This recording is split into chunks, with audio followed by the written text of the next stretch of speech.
શું થઈ જાય છે તને? કેમ આટલી અગ્રેસિવ થઈ જાય છે? કલ્પના, શ્રુતિ નાની બાળકી નથી રહી, એ સમજદાર છે.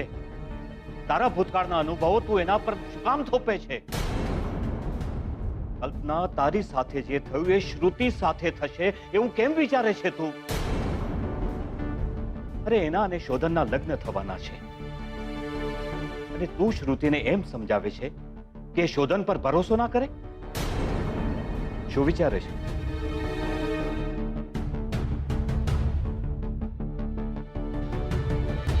કેટલા વાગ્યા કૈલાશ? રાતના 2 વાગ્યા છે.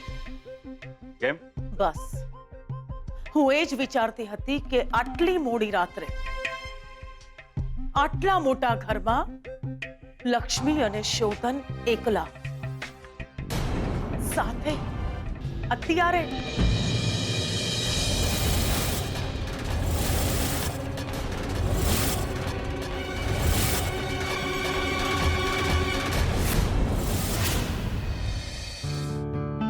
अरे यार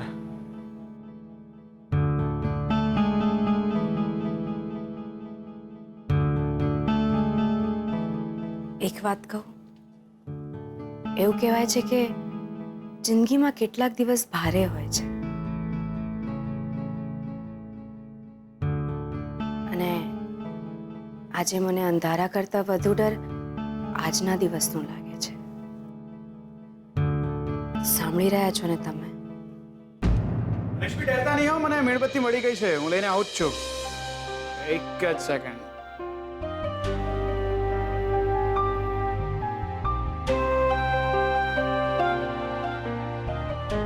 ખબર નહીં એકચ્યુઅલી લાઇટ કેવી રીતના ગઈ આ એરિયામાં. બાકી લાઇટ જતી નથી આમ તો મોસ્ટલી. કોઈ પ્રોબ્લેમ થયો હશે. આવી જશે હમણાં. જી નહીં લક્ષ્મી, લક્ષ્મી દૂર જ ઉભા રહેજો. શું છે કે હું ભરોસો કરવા લાયક માણસ બિલકુલ પણ નથી. કેમ કેમ આવું બોલી રહ્યા છો તમે? નહીં એટલે આવું હું નહીં, શ્રુતિની મમ્માએ કહ્યું. શ્રુતિએ કહ્યું હશે કે શોધન અને લક્ષ્મી અત્યારે ઘરે એકલા છે. એમણે વિચાર્યું હશે કે આટલું મોટું ઘર છે, રાતનો સમય છે, એક છોકરો ને એક છોકરી ઘરમાં એકલા છે, કંઈ પણ થઈ શકે છે. એટલે હું છે ને તરત ગયો અને તરત છે ને મીણબત્તી લેતો આવ્યો. શું છે કે અંધારો થાય ને એટલે તરત છે ને મીણબત્તી ચાલુ કરી દેવાની. આનાથી છે ને આપણે કેરેક્ટરલેસ પણ નહીં લાગીએ અને શ્રુતિના મમ્મા સાચા પણ નહીં પડે. શ્રુતિબેનના મમ્માને એમની ચિંતા છે. શ્રુતિબેનના લગ્ન થવાના છે તમારી સાથે. લગ્ન તો આપણા પણ થઈ ગયા છે.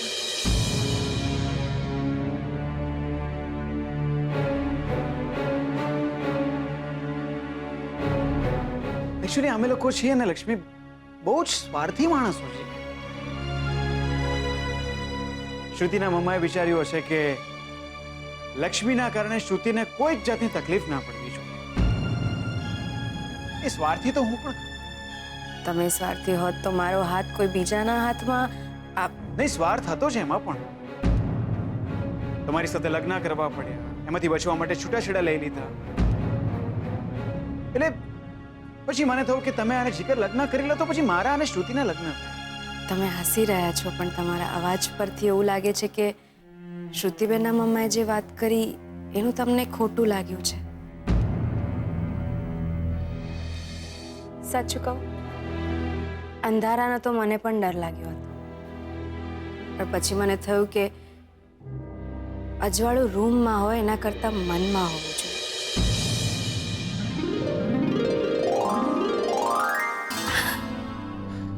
હાલો, તમારું મનનો અજવાળો રૂમમાં પણ આવી ગયો.